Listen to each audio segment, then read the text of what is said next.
E olha só, queridos irmãos, eu quero nessa manhã convidar você para você abrir a sua Bíblia na primeira carta de Paulo aos Coríntios, no capítulo 9. Nós vamos começar lendo os versos 1 e 2. E vou pedir para você deixar a sua Bíblia aberta aí, que nós vamos viajar agora um pouco nessa manhã, nesse capítulo 9 de 1 aos Coríntios. O texto da palavra aqui diz assim: será que eu não sou um homem livre? O apóstolo Paulo perguntando: será que eu não sou um homem livre? Sim, ele era cidadão romano, lembra? Ele era um cidadão romano, então ele era um homem livre. Não sou apóstolo?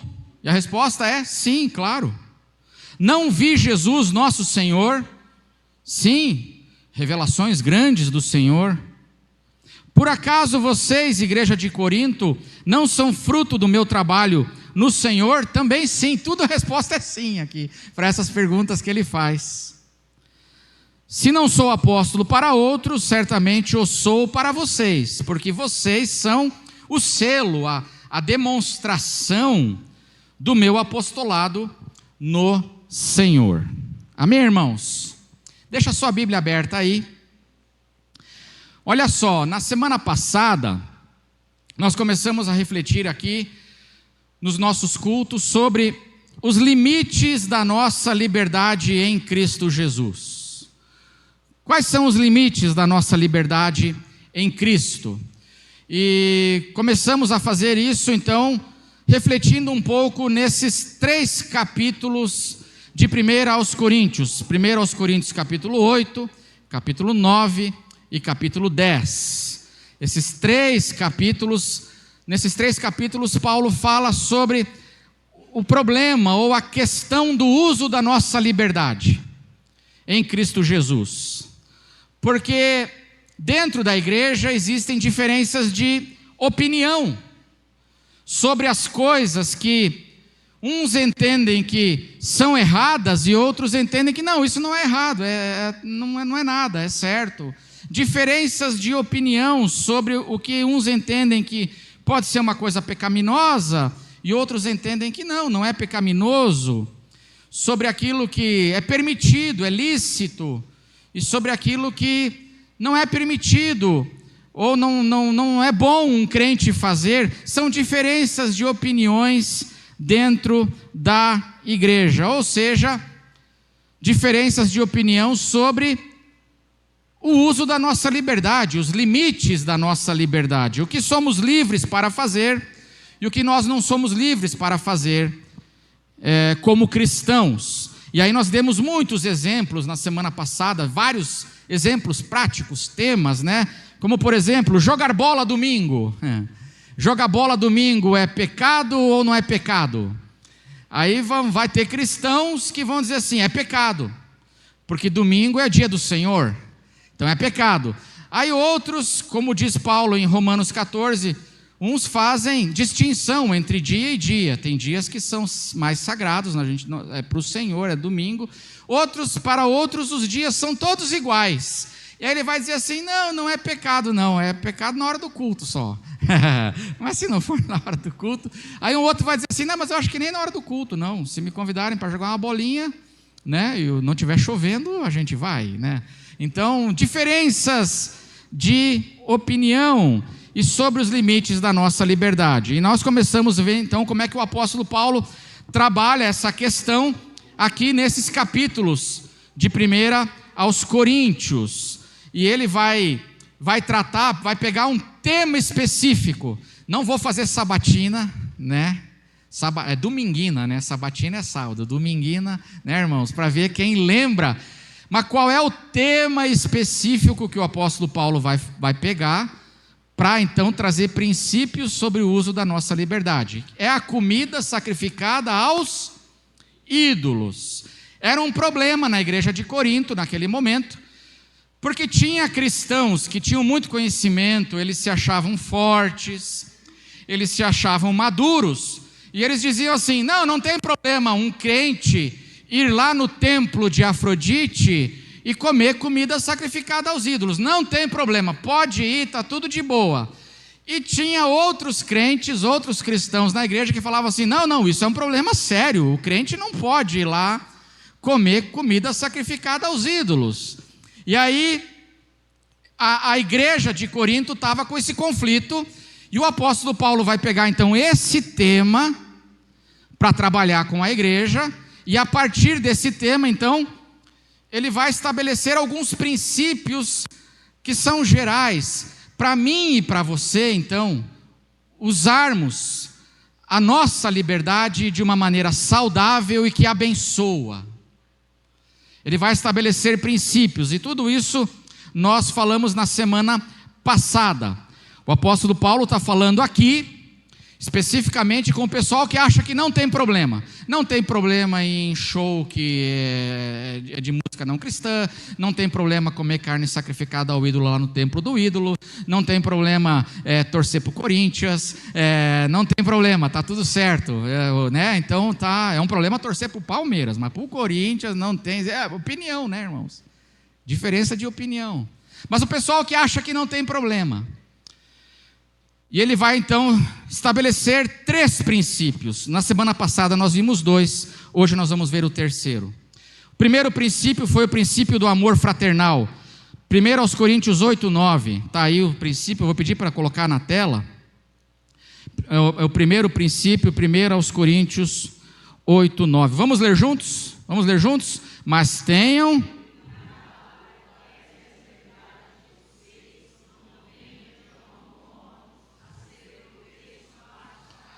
para os fracos. E nos versos seguintes ele fala aqui, irmãos fracos, está falando de irmãos da igreja. Então o primeiro princípio para eu me guiar no uso da minha liberdade, o que eu posso fazer, o que eu devo deixar de fazer, o que eu como um seguidor de Jesus, às vezes é lícito fazer algo, mas eu devo fazer, e o primeiro princípio é esse, é o princípio do amor fraternal, não fazer nada que venha a escandalizar, a fazer o meu irmão tropeçar. Veja 1 Coríntios 8:13, uma palavra do apóstolo Paulo, diz assim, e por isso, se a comida serve de escândalo ao meu irmão, nunca mais comerei carne para que não venha a escandalizá-lo. É pecado comer carne? Depende a carne ou não? Aí Paulo vai falar assim, olha, se escandalizar o meu irmão, por exemplo, que irmão? Nós vamos ver isso aqui. Mas tinha irmãos judeus na igreja. Lá de Corinto tinha irmãos que eram judeus. Judeu pode comer carne de porco? Mas um judeu cristão até poderia, mas ele é fraco, ele ainda está preso a regras, ainda de Moisés, do judaísmo. Está preso lá, ele é fraco, ele não tem um entendimento desenvolvido, porque em Marcos capítulo 7, o nosso Senhor declarou puro todos os alimentos. Mas esse judeu que é de Jesus, ele ainda não tem esse entendimento formado, e ele acha que comer carne de porco, está na lei de Moisés, é pecado. Aí o apóstolo Paulo está dizendo assim, olha, se comer carne, e agora não é só carne, é qualquer carne, se comer carne, vai escandalizar o meu irmão que é judeu e é fraco? Eu vou comer carne de porco? Nunca mais vou comer. Você faria esse sacrifício?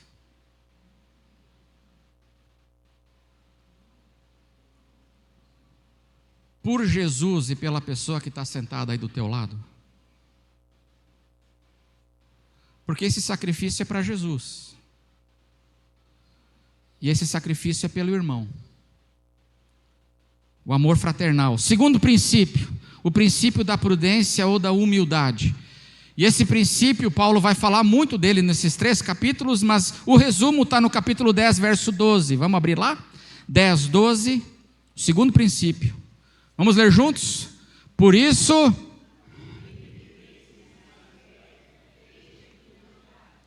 Então eu não devo usar a minha liberdade para fazer mal para o meu irmão, se uma coisa é lícita, não é errado comer carne, mas vai escandalizar o meu irmão que é judeu, da igreja, ele não tem o entendimento ainda, então eu não vou comer. O segundo princípio aqui, Paulo está falando assim, eu cuidar para que a minha liberdade não venha fazer eu tropeçar. Porque às vezes eu me permito coisas que vão fazer eu cair. Aquele que pensa que está de pé, cuide para que não caia. E nós falamos disso na semana passada. As mensagens estão no YouTube da igreja. Se você não ouviu, ouça lá, dê um like, dê um joinha, amém, irmãos? Compartilha e essas coisas lá de internet, né? Vamos para o terceiro princípio agora. Qual é o terceiro princípio para o uso da minha liberdade? Não escandalizar o irmão. Eu tenho que tomar cuidado para que na minha liberdade eu mesmo não venha a cair. E o terceiro princípio é o princípio da evangelização. O princípio da proclamação do evangelho. E Paulo vai citar o exemplo dele no capítulo 9, agora a gente vai se concentrar um pouco no capítulo 9, e ele vai usar o exemplo dele, e ele vai construir a sua argumentação então sobre esse princípio. Irmão, qual é o limite do uso da minha liberdade? Você tem que tomar cuidado para que você não venha escandalizar os de fora. Você tem que tomar cuidado para você não fazer o teu irmão de dentro tropeçar. Você tem que tomar cuidado para você mesmo não tropeçar. E você tem que tomar cuidado para não fazer os de fora tropeçarem. Esse é o princípio, o terceiro princípio. E Paulo vai desenvolver isso aqui no capítulo 9. Ele desenvolve isso então dando 7 passos. Vamos ver esses 7 passos de manhã, amém? Vamos sair daqui hoje às 3 da tarde, né?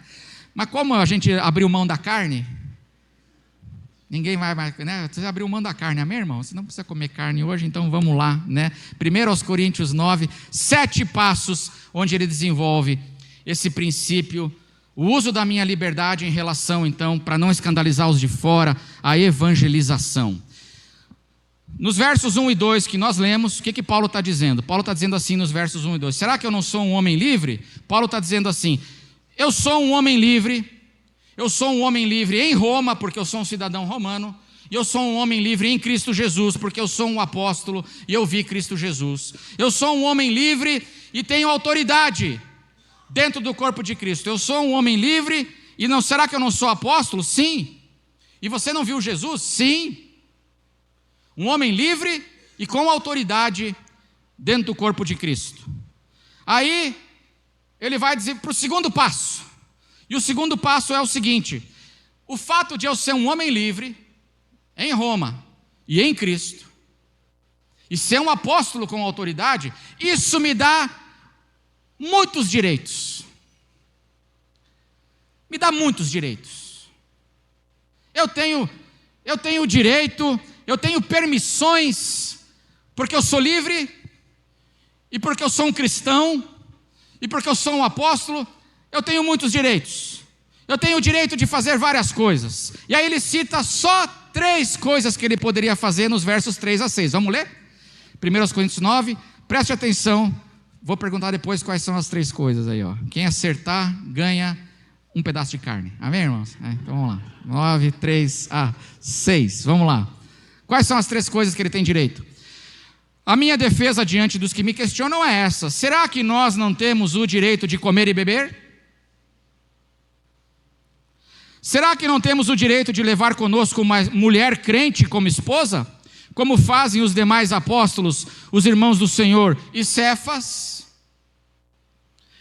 Verso 6, ou será que somente eu e Barnabé temos que trabalhar para viver? Quais são os 3 direitos que ele fala aqui? Ele tem muitos direitos, mas ele cita como exemplo aqui: o direito de comer e beber.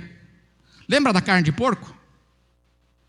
Jesus não declarou em Marcos 7 que todos os alimentos são permitidos? Declarou: eu tenho o direito em Cristo de comer carne de porco. Eu tenho. Mas e o irmão judeu? Que pode se escandalizar. Então ele está falando, tenho direito. Eu tenho direito. Com o currículo que eu tenho direito. Direito de comer e beber. Qual é o outro direito? Direito de viver com uma esposa crente, fazendo a evangelização do mundo com uma esposa, casar e ter uma esposa crente e levar nas viagens essa esposa. Tem o direito ou não? Tem, por quê? Porque todos os outros apóstolos, os irmãos do Senhor e Cefas fazem isso. Eles viajam com suas esposas pelo mundo pregando o evangelho. E aí Paulo fala o terceiro direito: e será que eu não tenho direito de ser sustentado por vocês, igreja de Corinto? O direito de ser sustentado, ou será que só eu e Barnabé temos que trabalhar para viver? E aí ele vai, esse é o segundo passo, e ele vai dar um terceiro passo. No terceiro passo ele vai focar no direito dele de receber o sustento da igreja de Corinto. E ele vai dar 3 razões porque ele poderia exigir esse direito da igreja de Corinto. 3 razões. Primeira razão, verso 7. Vamos ler aí? Hoje a gente está fazendo diferente. A gente está lendo o texto e pregando, tá bom, irmãos? Então vai acompanhando aí, ó. Verso 7. Quem é que vai à guerra às suas próprias custas? Quem planta uma vinha e não come do seu fruto? Ou quem apacenta um rebanho e não se alimenta do leite do rebanho? Primeira razão, porque eu podia exigir o meu direito de receber o sustento da igreja de vocês aí, Corinto, é a prática comum da vida. O soldado vai para a guerra, ele vai às custas dele ou o governo banca a guerra? É o governo. A prática comum da vida. O agricultor come do que ele planta ou não? O agricultor não planta uva e depois ele vai lá na feira comprar uva para comer, né? Ele come da uva que ele plantou. Então ele tem o direito de ser sustentado, de receber, devido ao trabalho dele. Isso é uma coisa comum da vida. A segunda razão, não é só isso, ele fala: eu tenho o direito de exigir o meu direito sobre vocês, porque a palavra de Deus ensina isso. Ele vai falar do verso 8 ao 10. 1 Coríntios 9, do 8 ao 10, ele fala assim: será que eu digo isso apenas como homem? Não é verdade que a lei de Moisés, a palavra de Deus também o diz? Porque na lei de Moisés está escrito: não amarre a boca do boi quando ele pisa o trigo. Por acaso Deus está preocupado com bois nesse versículo? É claro que não, Paulo vai dizer. Verso 10, será que não é certamente por nossa causa que ele está dizendo isso? É claro que é por nossa causa, porque isso está escrito. Pois quem lavra deve fazê-lo com esperança, e o que colhe deve fazê-lo na esperança de receber a parte que lhe é devida. Então aqui ele está dizendo assim: a própria lei de Moisés diz, a palavra de Deus ordena que aquele que trabalha, que é digno do seu salário, do seu trabalho, do seu sustento. E ele fala também sobre a lei ainda no verso 13. Olha o que ele diz, capítulo 9, verso 13. Vocês não sabem que os que prestam serviços sagrados se alimentam do próprio templo e que os que servem ao altar participam do que é oferecido no altar? Então, a segunda razão é que a palavra de Deus diz, lá em Deuteronômio fala que os levitas que serviam no altar recebessem, então, o seu sustento pelo seu serviço a Deus lá no altar. E a terceira razão, que ele fala assim: eu poderia exigir esse direito, eu tenho direito a receber, andar com uma esposa, eu tenho direito para comer e beber, e eu tenho direito de receber sustento de vocês, igreja de Corinto, porque o próprio Senhor disse isso, 1 Coríntios 9,14, vamos ler juntos? 1 Coríntios 9,14, vamos ler juntos? Assim,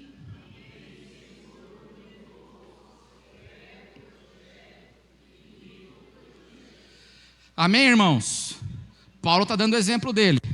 E aí ele agora dá um quarto passo. Ele diz assim: pois é, vocês que estão aí dizendo que podem comer carne porque é o direito de vocês, aí Paulo está dizendo assim: eu tenho direitos, mas sabe o que eu fiz com os meus direitos?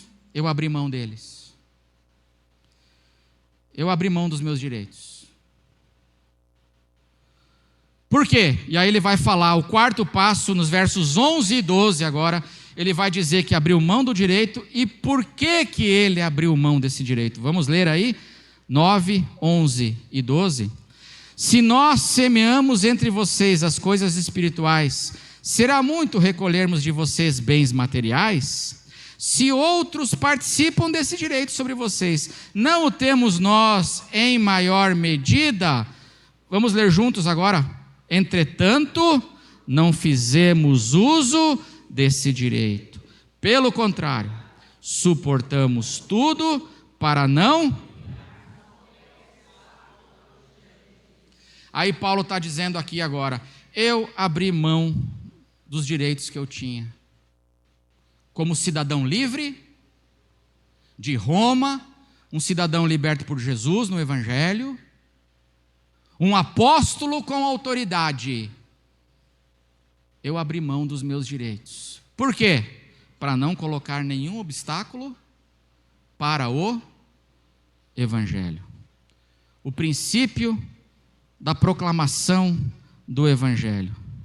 No verso 15 ele repete, 9:15, ele diz assim: eu, porém, não tenho feito uso de nenhuma destas coisas, agora é no plural, e não escrevo para que isto se faça comigo, preferiria morrer a deixar que alguém me tire esta glória, a glória de pregar o Evangelho gratuitamente, a glória de não causar escândalo para ninguém, e de ele procurar não ser tropeço para as pessoas, e não colocar obstáculo para que alguém venha até Jesus.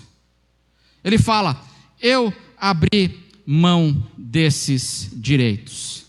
Por quê? Quinto passo, ele fala, verso 16, qual é o quinto passo que ele dá?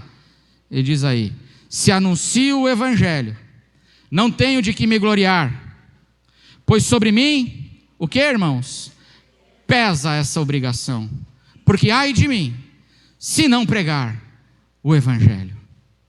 Eu abri mão de um bom direito que eu tinha para não colocar obstáculo para o Evangelho. Sabe por quê? Porque sobre mim pesa essa responsabilidade. Ai de mim, se eu não pregar o Evangelho. Ele fala. E aí ele conclui, faz uma conclusão a partir agora do seu exemplo, dos versos 19 a 22. Vamos ler aí? 9, 19 a 22. Olha como é que ele se porta agora.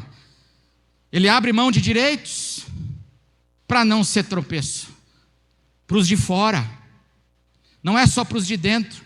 Não é só não ser tropeço para si mesmo, mas principalmente para os de fora. Ele fala assim, porque sendo livre de todos, fiz-me escravo de todos, a fim de ganhar o maior número possível. Qual era o desejo de Paulo, irmãos? Ganhar o maior número possível de pessoas para Jesus. Para com os judeus, lembra da carne de porco?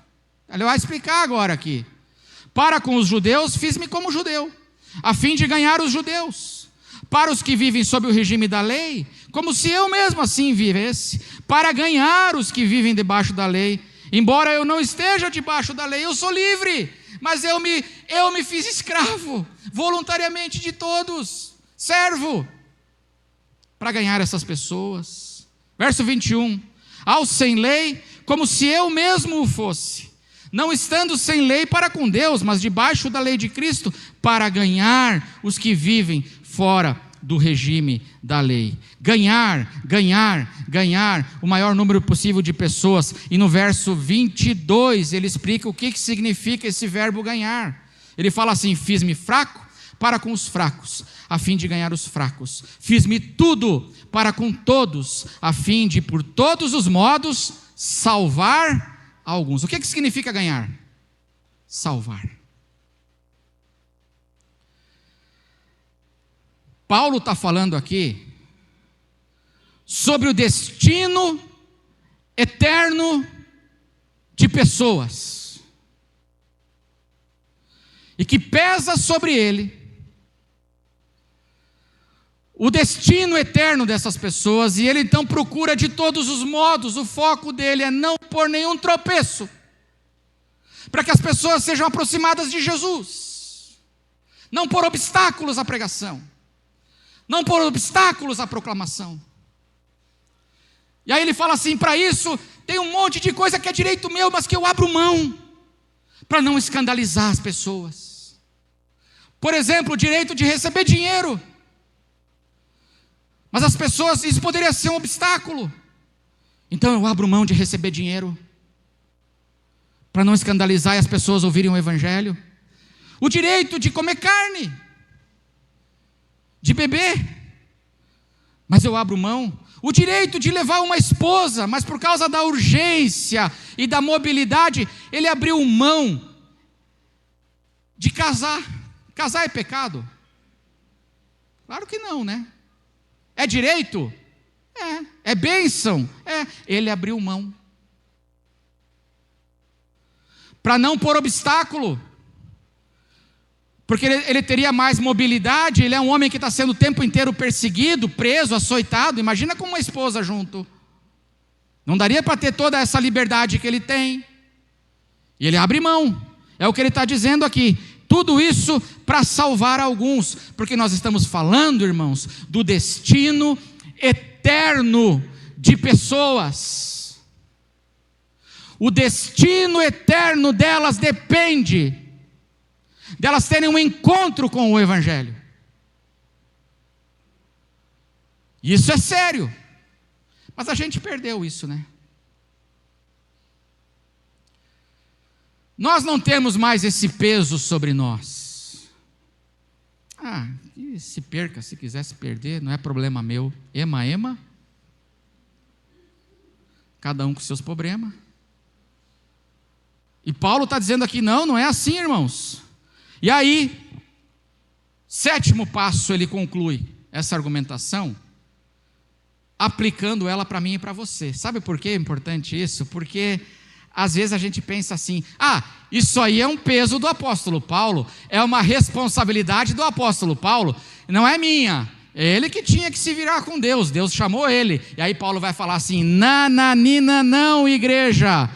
E aí ele aplica esses princípios e esses passos todos, ele aplica agora para toda a igreja que quer ser uma igreja verdadeira de Jesus Cristo. E ele faz isso no capítulo 10, verso 32 e 33. Capítulo 10.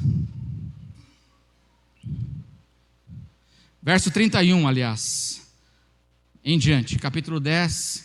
até o 11:1, quando ele encerra toda essa argumentação dele. Ele diz assim, portanto, se vocês comem ou bebem, ou fazem qualquer outra coisa, vocês, ele não está falando dele agora, ele está falando de quem, irmãos? Qual é o pronome aqui? É vocês, somos nozes, somos nozes, né, irmãos? Portanto, se vocês comem ou bebem ou fazem qualquer outra coisa, façam tudo para a glória de Deus. Não é para a tua satisfação, é para a glória de Deus. Não se tornem, verso 32, nós agora, como ele, não se tornem motivo de tropeço nem para judeus, nem para gentios, nem para a igreja de Deus. Assim como também eu procuro em tudo, assim como eu.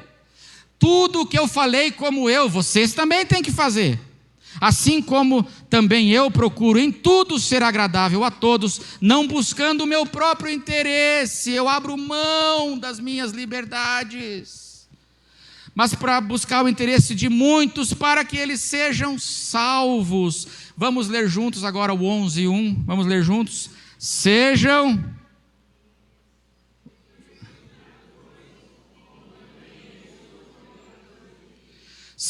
meus imitadores no quê?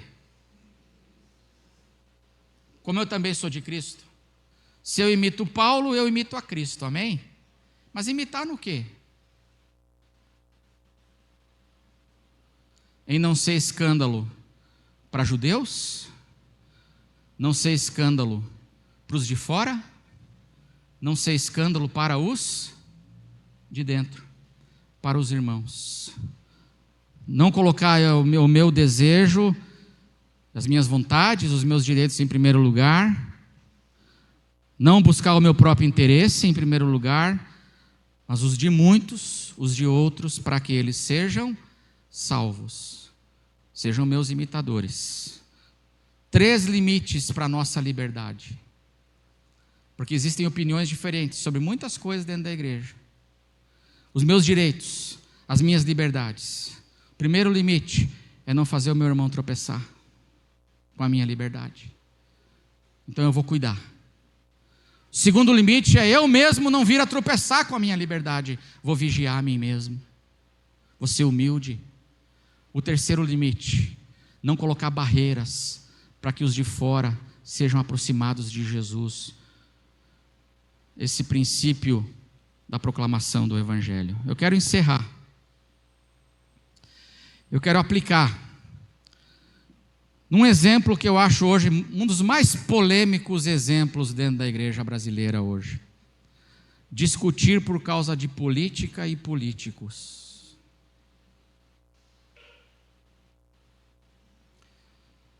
Você tem o direito ou não de discutir, defender o teu político e atacar o político dos outros? Você tem o direito ou não tem? Como cidadão livre. Você não é livre? Você não é um cidadão romano livre? Eu tenho o direito de discutir por causa de política, de defender o meu candidato de preferência e atacar os outros que eu não gosto. Tenho direito ou não? Tenho. Eu sou livre. Eu sou um discípulo de Jesus Cristo. Eu não estou falando aqui de ter posições que não... nós temos o direito de ter posições e preferências políticas, mas mais do que isso, todos nós temos posições políticas, mas é de discutir por causa de política, para defender um político e atacar outro. Aí, como é que eu vou exercer essa minha liberdade agora?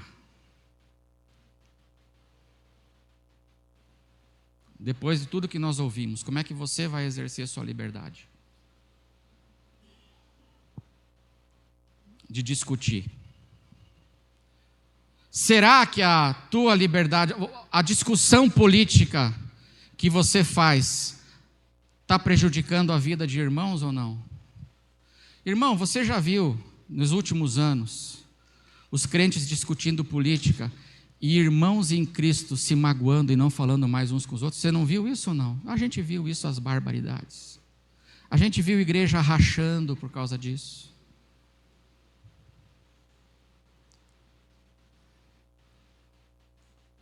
Vou continuar discutindo? Defendendo o meu candidato e batendo no candidato do outro? Se isso aí pode estar prejudicando a vida de um irmão meu? Fazendo ele se magoar, fazendo ele parar de vir à igreja?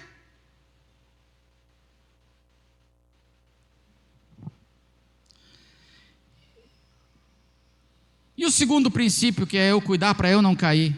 O quanto a minha discussão política está fazendo mal para mim. Você já parou para perguntar o quanto a discussão política tem feito mal para você? Irmãos, em 2022 aconteceu uma coisa comigo. E eu tive uma experiência sentado à mesa com uma pessoa, foi muito ruim. E nós começamos a discutir por causa de política e políticos.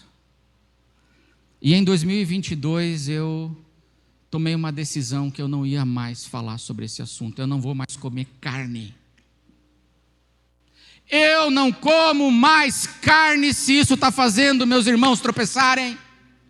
E a mim também, porque eu estava cheio de ódio. Pergunto para você, a tua discussão política está fazendo bem para você? O que eu mais encontro hoje, crentes cheios de ódio. Porque eu não sei você, eu estou falando de mim agora, vou fazer igual Paulo, estamos em 1 Coríntios 9, vou falar de mim. Irmão, eu não consigo ficar zen falando de política. Você consegue? Eu decidi parar. Porque eu não consigo ficar zen. E estava me fazendo mal, muito mal. E o que eu mais vejo hoje é crente evangélico cheio de ódio, cheio de revolta, cheio daquilo que não devia estar ao coração, por causa das seu apego, de querer provar que o meu político é melhor que o seu. E aí brigam dentro da família. Então, o quanto isso pode estar separando você do irmão, primeiro princípio, o quanto isso pode estar fazendo você cair.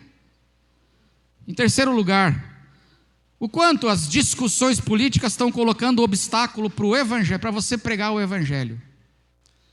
O quanto essa sua obsessão por discutir está atrapalhando, está trazendo um mau testemunho para os de fora. E pessoas dizem assim: eu não quero ser crente se é para ser isso daí.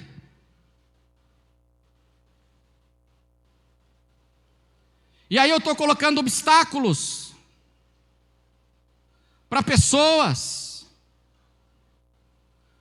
Mas eu sou livre, amém? Eu sou livre. Só que eu tenho que usar esses princípios agora para dirigir a minha liberdade. E um cristão maduro é um cristão que entende que vai ter que fazer sacrifícios para não pôr obstáculo para o evangelho, para não fazer o irmão tropeçar e para ele mesmo não cair. Ele vai ter que abrir mão de coisas. Eu vou ter que abrir mão de direitos. A minha boca está coçando para eu falar umas coisas para o fulano, aquele sujeitinho que está pensando o quê? Porque o meu candidato dele, mano, mas eu não vou, não vou mais comer carne. Se isso não edifica, se isso não convém, se isso não traz a glória de Deus, porque seja comer, seja beber, seja qualquer outra coisa fazei tudo para a glória de Deus. Eu não tenho dúvida que o problema político hoje virou a comida sacrificada aos ídolos da igreja contemporânea. Aquilo que era problema em Corinto era comida sacrificada aos ídolos. Hoje, na igreja contemporânea, é a comida sacrificada aos ídolos políticos, porque tem muito crente idolatrando políticos, transformando políticos em ídolos. E aí estão caindo nos mesmos perigos que os irmãos lá de Corinto caíram. E o apóstolo Paulo diz assim: irmãos, vamos tomar um outro caminho e vamos pensar no uso das nossas liberdades. Eu sou livre, mas por causa de tudo isso que a gente viu, eu vou tomar a decisão de me controlar. Eu vou tomar a decisão de não colocar o meu interesse em primeiro lugar, mas de colocar o que é dos outros. Eu vou tomar a decisão de: eu tenho direito, posso até estar certo na minha posição, mas eu não quero colocar obstáculos para as pessoas crescerem no evangelho e se aproximarem de Jesus. Você quer tomar essa decisão hoje no teu coração? Tome. Vocês perceberam que sobre nenhum assunto, nesses 2 domingos, nós levantamos muitos exemplos. Eu não disse para ninguém o que cada um deve fazer, porque o apóstolo Paulo também não diz. Ele fala sobre o templo, não ir lá para o templo. Mas o apóstolo Paulo deixa para a consciência de cada um em Cristo Jesus que decisões eu vou tomar, porque seria fácil proibir, mas a gente não é desse caminho, irmãos, a gente é o caminho do amor, e o caminho do amor, a gente toma decisões voluntárias por Cristo Jesus. Então, vamos orar?